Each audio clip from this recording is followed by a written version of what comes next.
The stench of unwashed bodies and desperation hung thick in the recycled air of Grimhold Station's cargo bay. Cale Voss pulled his worn leather jacket tighter around his shoulders, gray eyes scanning the motley crowd of slavers, pirates, and worse that had gathered for the weekly auction. The former Earth Defense Corps operative had seen enough ugliness in his 32 years to last several lifetimes, but something about these flesh markets still made his stomach turn. "Next item," bellowed the auction master, a grotesque Hergen with too many teeth. "Lot 73, Wild Woman from the Outer Rim." The crowd stirred with morbid curiosity as guards dragged chains across the metal platform. What emerged from the shadows made even the hardened criminals in attendance fall silent. She was magnificent and terrifying in equal measure. Her skin was the color of pale amethyst, smooth and unmarked despite obvious captivity. Wild dark curls cascaded past her shoulders, framing a face that was hauntingly beautiful yet feral. High cheekbones and full lips spoke of an aristocratic heritage, but her eyes, violet fire burning with unbridled rage, promised violence to anyone foolish enough to approach. She stood nearly 6 feet tall, her lithe but powerful frame covered only by tattered prison garments that couldn't hide her warrior's build. The shackles around her wrists and ankles were reinforced durasteel, the kind used for the most dangerous prisoners. Even chained, she moved with predatory grace, those burning eyes searching for weakness, for opportunity. "Behold Zara of Zyros," the auctioneer continued. "Last survivor of the warrior caste, unbroken, untamed, and utterly savage. She's killed 3 handlers and hospitalized a dozen more, perfect for the most adventurous buyers." Nervous laughter rippled through the crowd. From his elevated platform, King Vorthak, a bloated slug of an alien who ruled this corner of lawless space, leaned forward with obvious disgust. "Worthless," he wheezed, his translator crackling. "No one can tame such a beast. She'll gut whoever buys her within the hour." His bulbous eyes glittered with cruel amusement. "1 credit. 1 single credit for the Wild Woman. Any takers for this suicide purchase?" The crowd erupted in harsh laughter. 1 credit was an insult, less than the cost of a meal. They were betting no one would be stupid enough to buy guaranteed death. Zara's lips curled back in a snarl that revealed perfectly white teeth. She understood enough to know she was being mocked, degraded. The chains rattled as her hands clenched, into fists. That's when Cale saw it. Not the savage everyone else perceived, but something deeper. Behind the rage and defiance was pain. Loss. The desperate fury of someone who had watched everything they loved burn. He recognized it because he'd seen it in his own mirror for years. The laughter was dying down when a quiet voice cut through the noise. "I'll take her." Every head turned toward the back of the crowd where Cale stood, hand already reaching for his credit chip. The laughter resumed, louder and more vicious than before. "Humans got a death wish," someone shouted. "Won't last 5 minutes with that she-devil." King Vorthak's wet chuckle filled the bay. "Sold. To the suicidal human, guards release the beast to her new owner." As Cale pushed through the crowd toward the platform, he caught Zara's eyes. For just a moment, the fury flickered and something else showed through. Confusion. Perhaps even the faintest glimmer of hope. The chains rattled as guards roughly shoved her toward him. She could have broken his neck before he drew his next breath. They both knew it. Instead, she studied his weathered face, searching for the cruel intentions she expected to find. Cale met her gaze steadily. When he spoke, his voice was gentle despite the chaos around them. "Easy now. I'm not here to hurt you." The Wild Woman of Zyros tilted her head, violet eyes narrowing. For the first time in months, she didn't immediately plan how to kill the person in front of her. And in that moment, both their fates were sealed. Cale's ship, the Wanderer, was a modest freight hauler retrofitted for long-range travel. It wasn't much to look at, but it was home, and more importantly, it was sanctuary. The cargo hold had been converted into a small living space with a medical station, a necessity for someone who often found himself patching up wounds in the outer rim. Zara stood in the center of the hold, chains still binding her, watching Cale's every movement with predatory intensity. He could feel her calculating the distance between them, evaluating him as a threat. Smart. He'd have done the same. I'm going to remove those chains now, Kyle said, keeping his voice low and calm. But first you need to understand something. I'm not your master. I'm not your owner. What happened back there?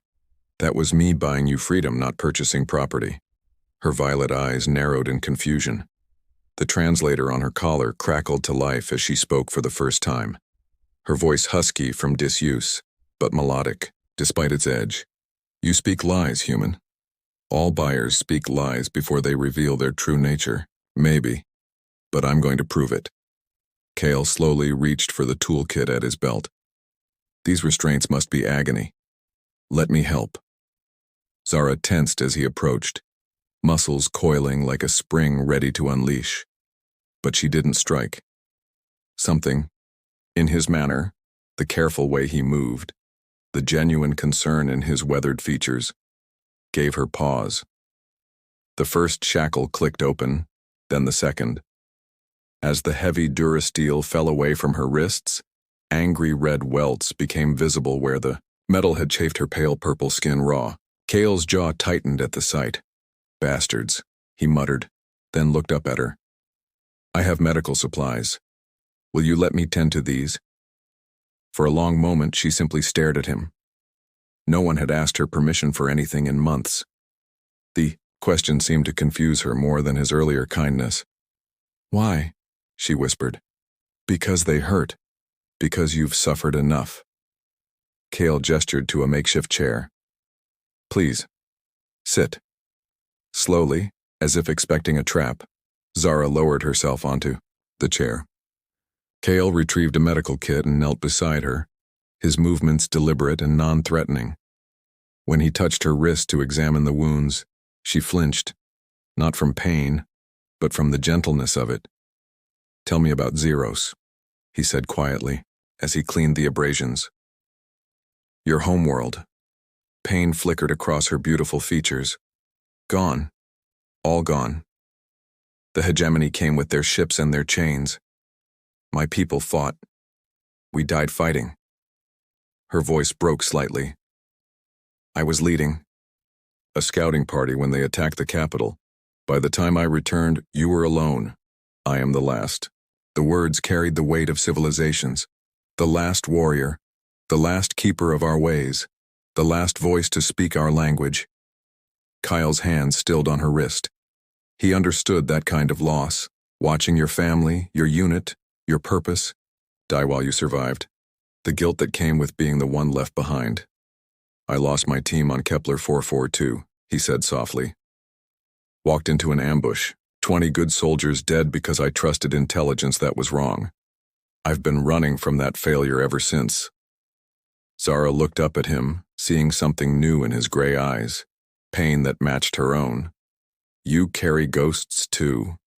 Every day. He finished bandaging her wrists and moved to her ankles. As he worked, she found herself studying his face, the lines around his eyes that spoke of laughter as well as sorrow, the careful way he touched her without presumption or ownership. Why did you buy me? She asked. Kale paused in his work, meeting her gaze. Because I saw someone worth saving. Because you reminded me that some fights are worth having even when you're outnumbered. Something shifted in Zara's expression. The rigid defensive walls she'd built began to crack just slightly. When he finished with her wounds and started to pull away, her hand caught his wrist. Stay, she said, the word barely audible. Their eyes met and held. The air between them seemed to thicken with an energy neither had expected. Slowly, carefully, Kyle reached up to brush a dark curl from her face. She leaned into the touch like a creature starved for kindness.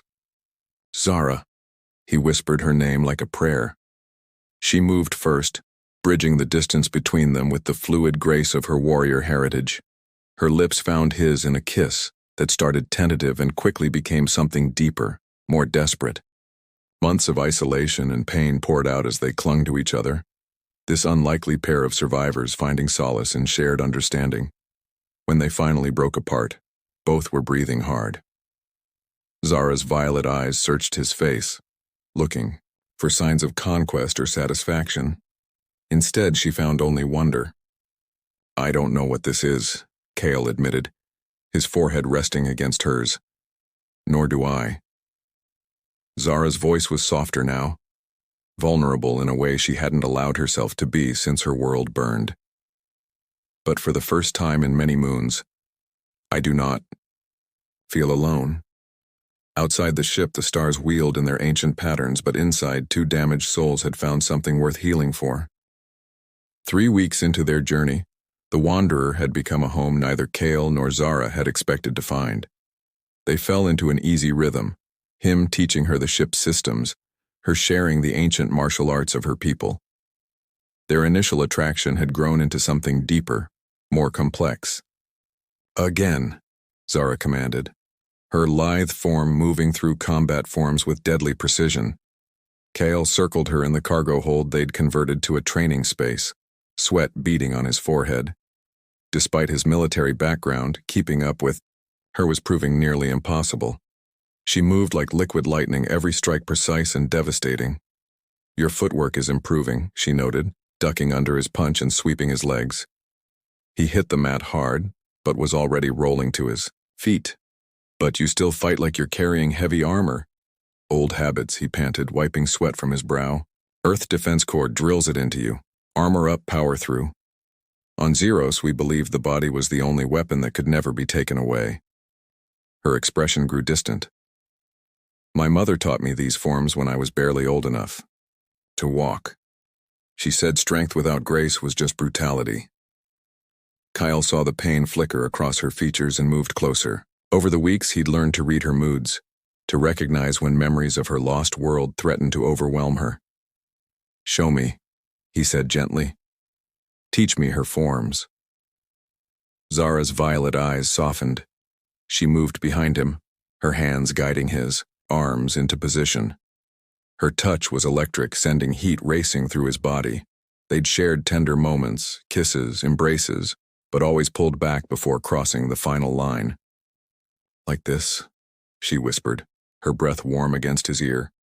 Her hands traveled down his arms, adjusting his stance. "Feel the energy flow through your body. Do not fight it. Become it." The training session gradually transformed into something else. Their movements became a dance, bodies moving in harmony. When she spun into his arms, they were both breathing hard, but not from exertion. "Cale," she whispered, her name for him carrying a different weight now. He cupped her face in his hands, thumbs tracing the elegant lines of her cheekbones. "Are you sure?" Her answer was a kiss that left no room for doubt. This time, neither pulled away. Months of loneliness, of being the only survivors of their respective tragedies, had forged a connection deeper than simple attraction. Cale lifted her easily, her legs wrapping around his waist as he carried her to his quarters. The small cabin was Spartan, just a bed, a desk, and a few personal effects, but it felt like a sanctuary as they fell onto the narrow bunk together. Their lovemaking was intense, desperate, and achingly tender all at once. Zara's alien nature added an exotic element. Her skin seemed to glow faintly in the dim light, and she was stronger than any human woman, yet she surrendered completely to his touch. When he traced the intricate patterns of slightly raised skin along her shoulders, markings she'd explained were traditional tattoos of her warrior caste, she arched beneath him with a cry of pleasure. "I never thought I would feel this again," she gasped as they moved together. Two beings from different worlds finding perfect harmony. "Neither did I," Cale replied, his voice rough with emotion. "I thought I was dead inside." They loved each other with the passion of people who had seen too much death, who understood how precious and fragile life could be. When they finally collapsed together, spent and trembling, Zara curled against his chest like she belonged there. "Tell me about her," Zara said softly, tracing patterns on his chest with her finger. "Who?" "The woman you lost. I see her sometimes.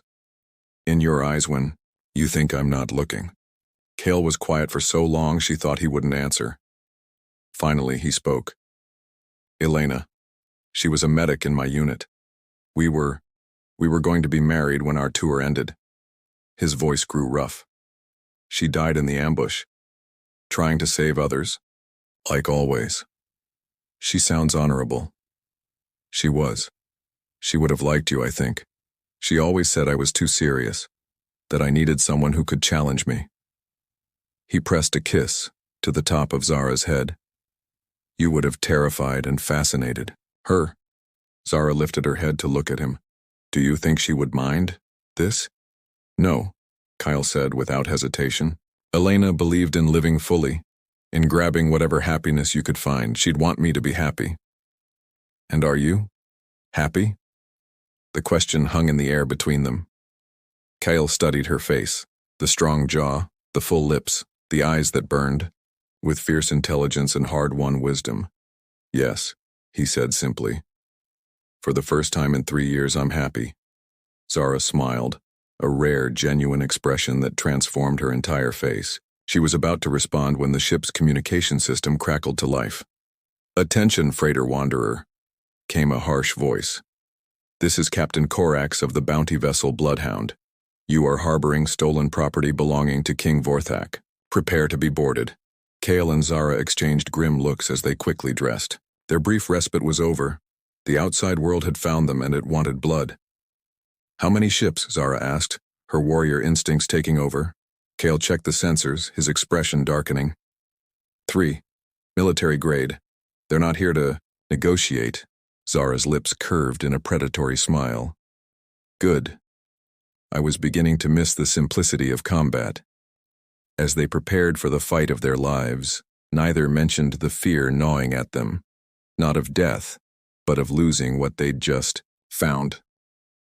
The first wave of boarders made the mistake of underestimating what they were walking into. Kale had rigged the airlock with a proximity mine, a little trick he'd learned during his military days. The explosion sent 3 armored mercenaries, flying back into the void, their screams lost in the vacuum of space. That won't stop them for long, he called to Zara as they took positions in the ship's main corridor. They'll use cutting torches on the hull next. Zara crouched behind a cargo container, her borrowed plasma rifle looking tiny in her hands.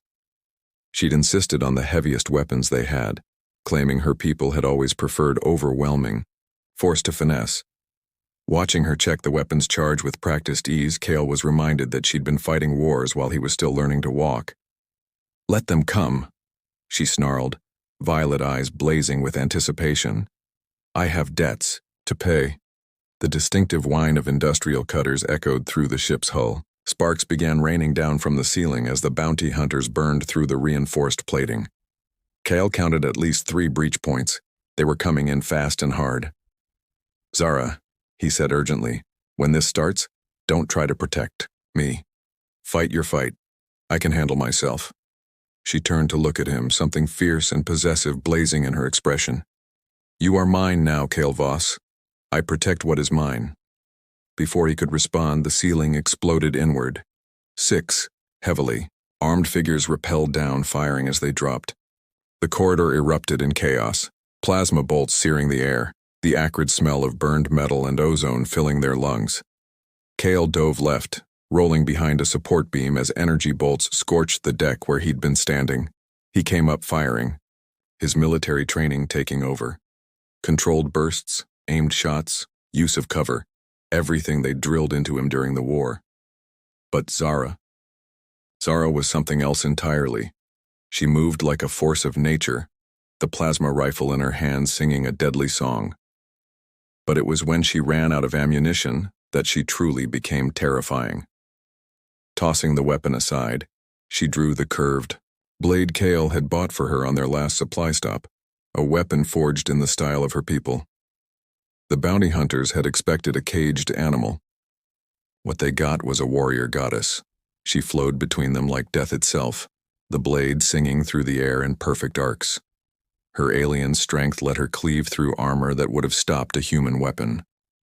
When one merc tried to grab her from behind, she reversed the grip on her sword and drove it backward through his chest without even looking. Impossible, one of the survivors gasped into his comm. She's just one woman. I am Zara of Zyros, she replied, her voice carrying The authority of 1,000 generations of warriors. I am the last of my bloodline, and you have made a grave error coming here. The fight might have ended there, but Captain Corax was smarter than his underlings.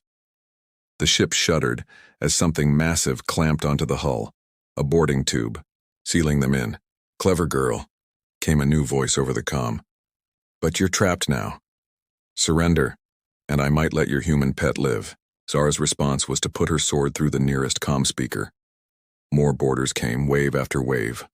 Kale and Zara fought back to back, their movements synchronized as if they'd been partners for years.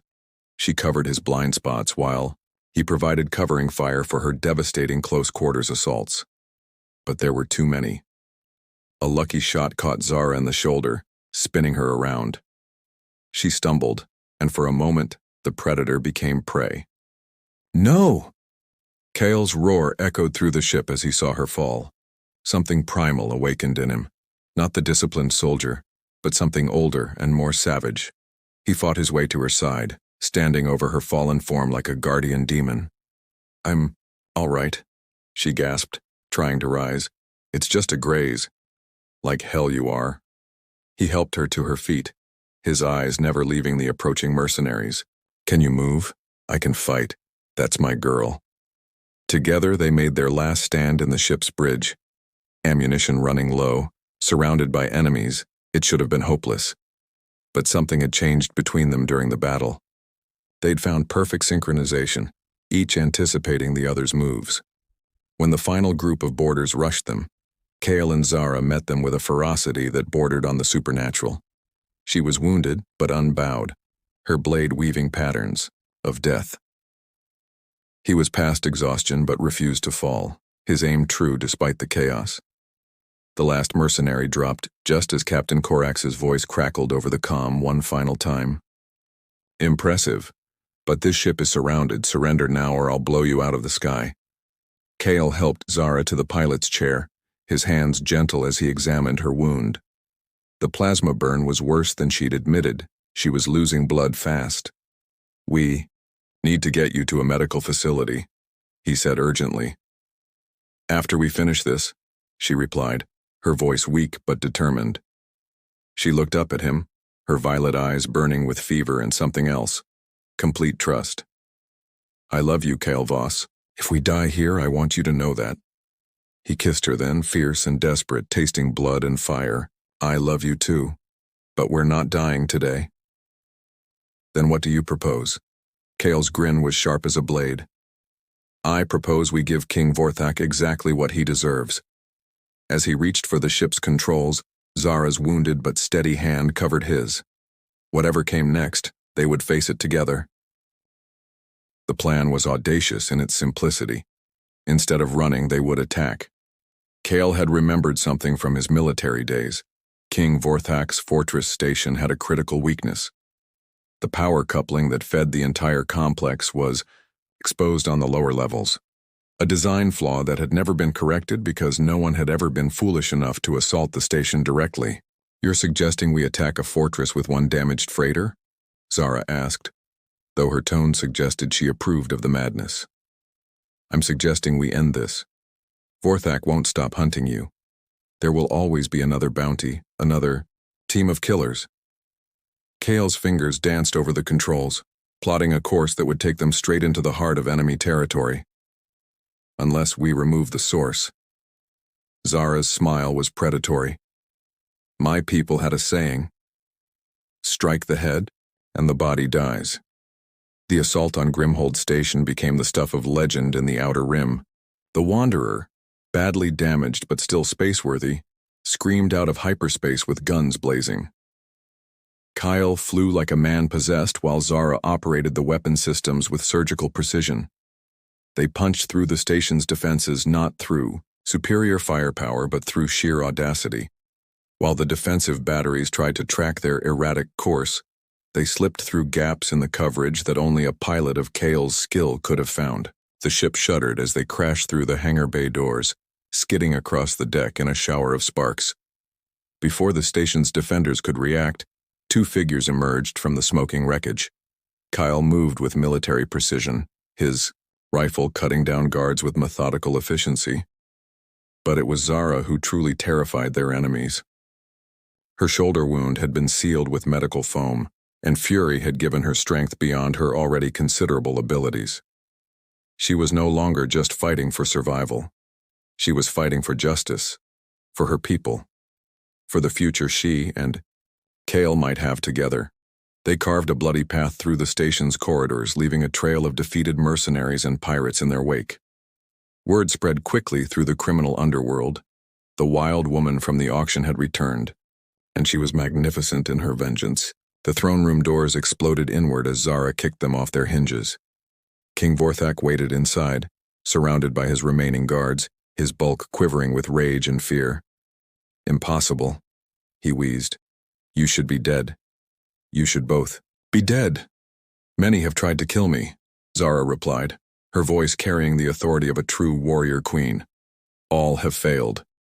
The final battle was brutal but brief. Vorthak's guards were skilled, but they faced two people who had found something worth dying for, and more importantly, something worth living for. When the last guard fell, Zara stood before the cowering king with her blade at his throat. For a moment, Kale thought she might simply execute him. Instead, she stepped back. "You wanted to own me," she said quietly. "To break me, to make me into property." Her violet eyes blazed with righteous fury. "I am Zara of Zyros, last daughter of a warrior people. I am no one's slave." She turned away from him, dismissing him as beneath her notice. That's when Vorthak made his final mistake, lunging for a concealed weapon. He never reached it. Zara's blade found his heart with casual precision, ending his reign of cruelty in an instant. 6 months later, the ceremony took place on a small garden world in the frontier territories. It was a simple affair, attended by the few friends they'd made during their travels, outcasts and rebels who understood the value of freedom. Zara wore a gown of deep blue that complemented her pale purple skin, her dark curls adorned with flowers from her homeworld that Kale had somehow managed to find. He wore his old dress uniform, cleaned and pressed for the first time in years. The ceremony blended human and Zerosian traditions. They exchanged vows in both languages, promising to stand together against whatever darkness the galaxy might throw at them. When they kissed to seal their union, the small crowd erupted in cheers. Their wedding night was spent in a simple cabin overlooking a mountain lake. The urgency and desperation of their earlier encounters had evolved into something deeper, a celebration of life and love and the future they would build together. "I never thought I would have this," Zara whispered as they lay entwined in the aftermath of their lovemaking. "A partner, a home, hope. We make our own destiny now," Kale replied, his fingers tracing the elegant lines of her face. "No more running, no more hiding. What will we do?" Kyle's smile was both tender and fierce. "We'll help others find their freedom. There are still slave markets out there, still people like Vorthak who think they can own others. A righteous crusade?" "Something like that." Zara's laughter was music in the mountain air. "My warrior's heart approves." A year later, their first child was born, a daughter with her mother's violet eyes and her father's determined spirit. She would grow up free, raised by parents who understood the true value of liberty. The legend of Kale and Zara spread throughout the Outer Rim. They became symbols of hope for the oppressed, proof that love could conquer even the darkest circumstances. Slavers learned to fear the sight of their ship, while the downtrodden whispered stories of the human and his alien bride who had chosen each other across the vast darkness of space. They had found each other in the most unlikely place, two broken souls who had been made whole by love. And in saving each other, they had found the strength to save others. The wild woman who had once been sold for a single credit had become priceless, not as property but as a free being who had chosen her own destiny. And the battle-scarred soldier who had thought himself dead inside had discovered that some wounds could heal given time and the right person to tend them. Together, they wrote a new story among the stars, one of love conquering hate, hope defeating despair, and the power of two hearts beating as one across the infinite darkness of space.